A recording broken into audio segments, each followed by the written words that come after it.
தமிழக வெற்றிக் கழகத்தின் 2ஆம் ஆண்டு தொடக்க விழா பனையூரில் உள்ள தலைமை அலுவலகத்தில் நடைபெற்றது.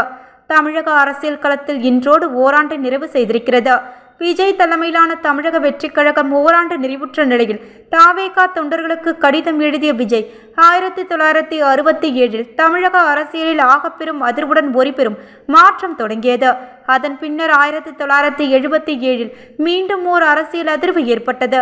மக்கள் சக்தியின் மாபெரும் வலிமை நிரூபிக்கப்பட்டது. இவ்விரண்டு தேர்தல் அரசியல் முடிவுகளிலும் தான் அப்போது இருதோரின் பெரும் உழைப்பே இந்த பெருவெற்றிக்கான அடிப்படை காரணமாகும். அத்தகைய ஒரு அரசியல் பெரு வெளிச்சத்தை கொண்ட ஒரு புதிய அரசியல் அதிகார பாதையை 2026 தேர்தலில் நாம் உருவாக்கி காட்டுவோம். நம்மோடு இணைந்து மக்களும் மனதளவில் அதற்கு தயாராகி வருகின்றனர். இரட்டை போர் யானைகள் பலத்தோடு எதிரிகளை வெல்வோம், வாகைப்பூ மாலை சூடுவோம் என தெரிவித்தார். தொடர்ந்து 2ஆம் ஆண்டு தொடக்க நிலையில் பங்கேற்ற தவேகா தலைவர் விஜய் கட்சி கொடியை ஏற்றி வைத்து கொள்கை தலைவர்களான அம்பேத்கர், பெரியார், காமராஜர், வேலு நாச்சியார், அஞ்சலை அம்மாள் சிலைகளை திறந்து வைத்து மாலை அணிவித்து மரியாதை செலுத்தினார்.